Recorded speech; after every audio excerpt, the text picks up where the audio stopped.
अच्छा, क्या आप जानते हैं, आप बता सकते हैं कि आज की क्लास में हम कौन सा टॉपिक पढ़ेंगे? नहीं जानते? गैस कीजिए, कौन सा टॉपिक पढ़ेंगे? नहीं। अच्छा, चलिए ये तो बता सकते हैं, दो या दो से अधिक शब्दों से मिलकर क्या बनता है? अगर आपको इस क्वेश्चन का आंसर पता है तो प्लीज़ कमेंट बॉक्स पे मुझे कमेंट करके बताइए, दो या दो से अधिक शब्दों से मिलकर क्या बनता है? तो क्या बनता है? समास बनता है। तो आज की क्लास में हम कौन सा टॉपिक पढ़ेंगे? समास। आज हम समास से संबंधित कुछ प्रश्नों को लेकर आए हैं। ये सभी प्रश्न आपके किसी न किसी एग्ज़ाम में पूछे गए हैं और मुझे पूरी उम्मीद है इनमें से आपको 1 से 2 प्रश्न ज़रूर देखने को मिलेंगे। तो चलिए स्टार्ट करते हैं। इससे पहले हम पढ़ेंगे कि समास होता क्या है, इसकी परिभाषा क्या होती है। अगर आपसे समास का अर्थ पूछ लें तो आप उसका अर्थ बता सकें। समास समास दो शब्दों से मिलकर बना है, सम और आस। सम का अर्थ होता है संक्षिप्त, आस का अर्थ होता है कथन या शब्द। तो समास का अर्थ क्या हुआ? संक्षिप्त, कथन या शब्द। समास में शब्दों का संक्षिप्तीकरण किया जाता है, यानी कि क्या करते हैं, हम शब्दों को संक्षिप्त कर देते हैं। तो अगर आपसे पूछे समास किसे कहते हैं तो आप क्या बोलेंगे? दो अथवा दो से अधिक शब्दों से मिलकर बने हुए सार्थक शब्द को हम क्या कहते हैं? समास कहते हैं। अच्छा, अगर आपसे पूछे कि समस्त पद या समासिक पद किसे कहते हैं तो वो भी नोट कर लीजिए। समास के नियमों से बना शब्द समस्त पद या समासिक शब्द कहलाता है। और समास विग्रह क्या होता है? अगर हम समस्त पद के सभी पदों को अलग अलग कर दें, इसी प्रक्रिया को हम क्या कहते हैं? समास विग्रह या वियास कहते हैं। यानी कि जो भी हमारा समस्त पद होगा, अगर हम उसका विग्रह कर दें तो वो क्या होगा? हमारा समास विग्रह होगा। जैसे आप देखिए, जैसे अगर गगनचुंबी, वो हमारा क्या हुआ? समस्त पद हो गया। अगर हम इसको विग्रह कर दे, गगन को चूमने वाला, तो ये हमारा क्या हो गया? विग्रह हो गया। गगनचुंबी समस्त पद हो गया है और गगन को चूमने वाला विग्रह हो गया है। एक और देखिए, जैसे जेब कतरा, जेब कतरा क्या? समस्त पद हो गया है। यानी कि हमने क्या कर दिया है? पदों को संक्षिप्त कर दिया है। लेकिन अगर हम विग्रह कर दें, जेब को कतरने वाला, तो वो क्या हो गया? हमारा समास विग्रह। ऐसे एक उदाहरण और देखिए, प्रयोगशाला, प्रयोगशाला समस्त पद हो गया और अगर हम उसका विग्रह करेंगे, समास विग्रह करेंगे, प्रयोग के लिए शाला। Is that clear? मुझे लगता है ये आपको समझ में आ गया कि समास किसे कहते हैं और समास विग्रह क्या होता है। समास विग्रह और वियास दोनों सेम चीज़ हैं। अब हम स्टार्ट करते हैं प्रश्नों को।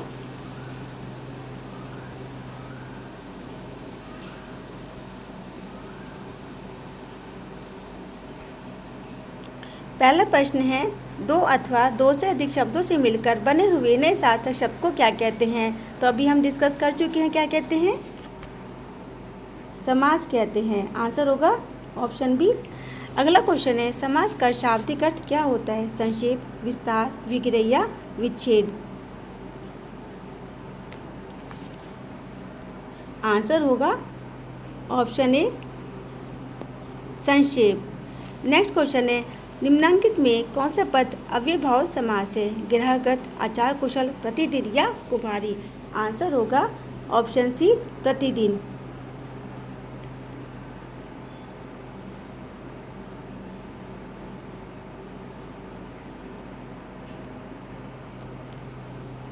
प्रतिदिन।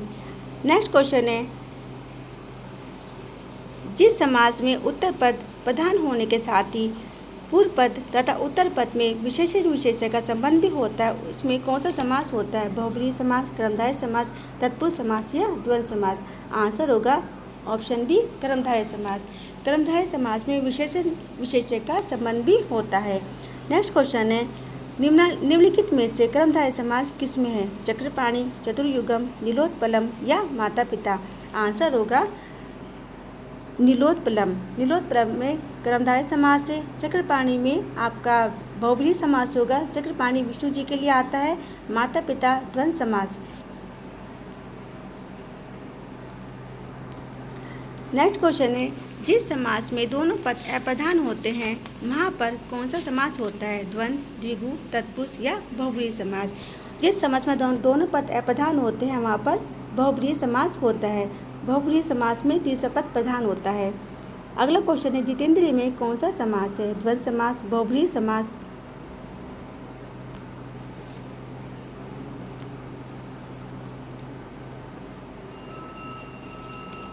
आंसर होगा ऑप्शन बी, बहुब्रीहि समास।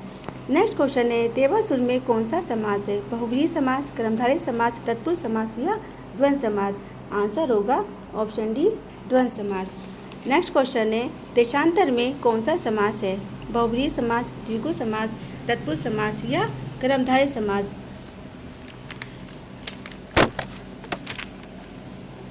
आंसर होगा ऑप्शन सी, तत्पुरुष समास। देशांतर में कौन सा समास होगा? तत्पुरुष समास। दीनानाथ में कौन सा समास है? ऑप्शन है कर्मधारय समास, बहुब्रीहि समास, द्विगु या द्वंद्व समास।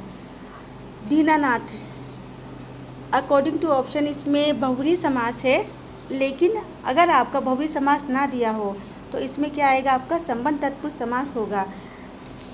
अगर हम इसका विग्रह करते हैं तो विग्रह में आपका क्या आता है? दीनों का नाथ, संबंध तत्पुरुष समास।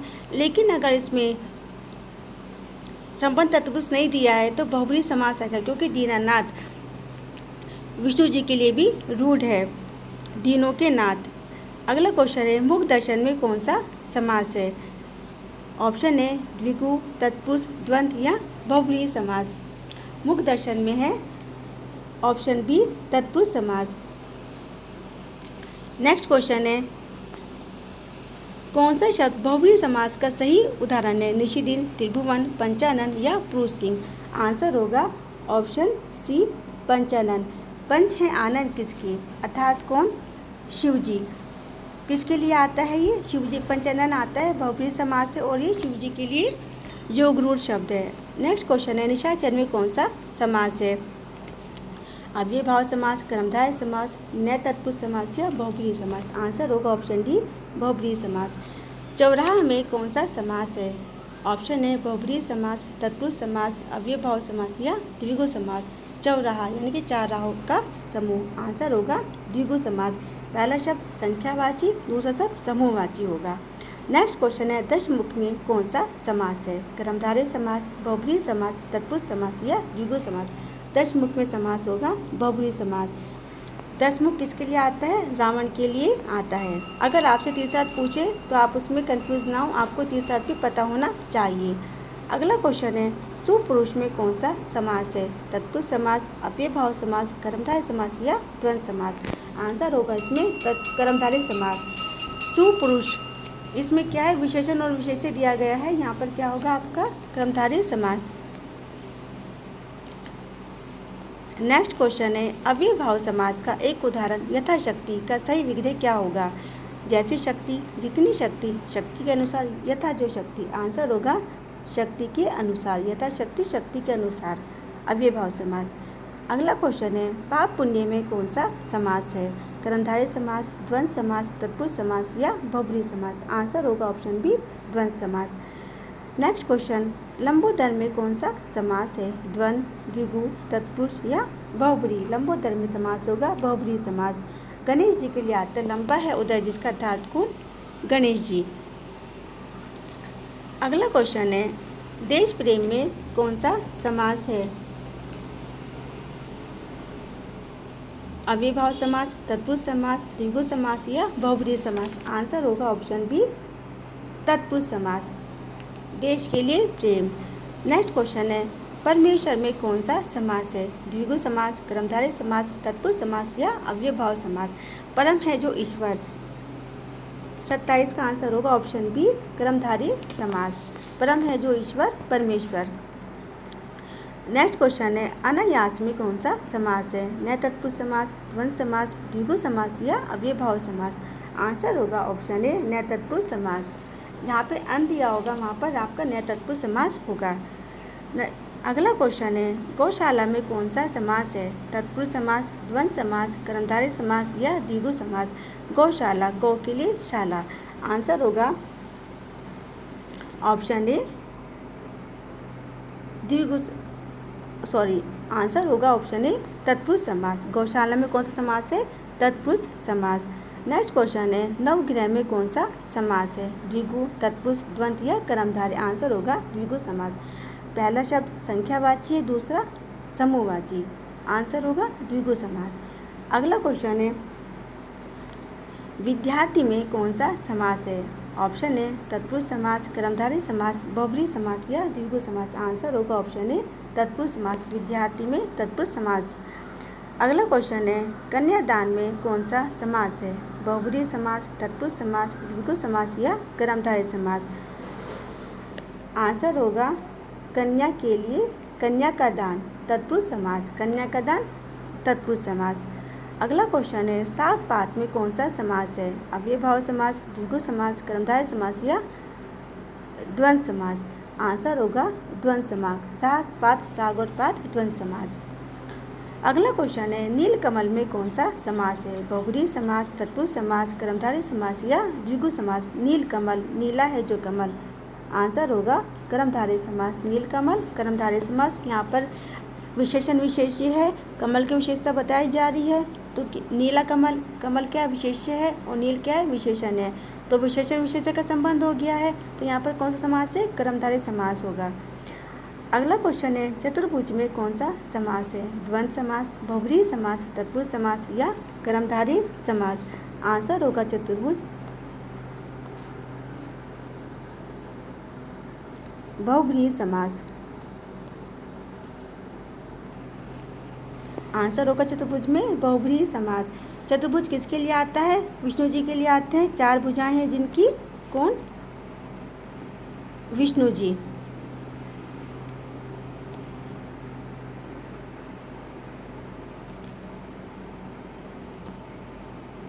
बहुब्रीहि समास। अगला क्वेश्चन है भाई बहन में कौन सा समास है? द्वंद्व, बहुब्रीहि, द्विगु या तत्पुरुष समास। भाई और बहन द्वंद्व समास। अगला क्वेश्चन है वनवास में कौन सा समास है? तत्पुरुष समास, कर्मधारय समास, द्वंद्व समास या बहुब्रीहि समास। आंसर होगा वनवास तत्पुरुष समास। अगला क्वेश्चन है पंचवटी में कौन सा समास है? नैतत्पुरुष समास, बहुब्रीहि समास, तत्पुरुष समास या कर्मधारय समास। पंचवटी ऑप्शन के अकॉर्डिंग यहाँ पर बहुब्रीहि समास आएगा। ऑप्शन के अकॉर्डिंग आप बहुब्रीहि समास लगाएंगे।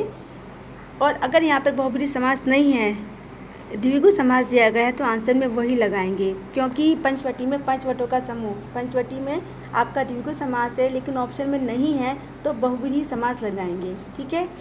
अगर यहाँ पे ऑप्शन में द्विगु समास होता तो प्रेफरेंस आप द्विगु समास को ही देते। अगला क्वेश्चन है पीताम्बर में कौन सा समास है? बहुब्रीहि समास, द्वंद्व समास, कर्मधारय समास या द्विगु समास। पीला है अंबर किसका? कौन है? विष्णु जी। बहुब्रीहि समास। अगला क्वेश्चन है नरोत्तम में कौन सा समास है? कर्मधारय समास, तत्पुरुष समास, अव्ययभाव समास या द्वंद्व समास। नरोत्तम, नरो में उत्तम, क्या होगा इसका आंसर? बताइए। तत्पुरुष समास। नरोत्तम, नरो में उत्तम, तत्पुरुष समास।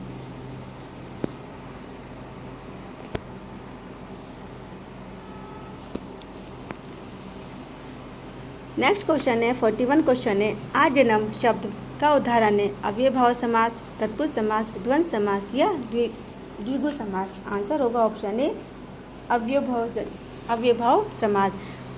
जन आजन्म, जन्म तक। अगला क्वेश्चन है युधिष्ठिर में कौन सा समास है? तत्पुरुष समास, बहुब्रीहि समास, आलोक समास या कर्मधारय समास। युधिष्ठिर युद्ध में है जो स्थिर। आंसर होगा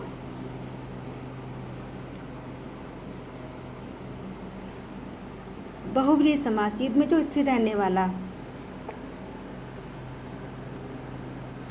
सॉरी, इसमें आपका आलोक तत्पुरुष समास आएगा। समास आएगा आलोक तत्पुरुष समास।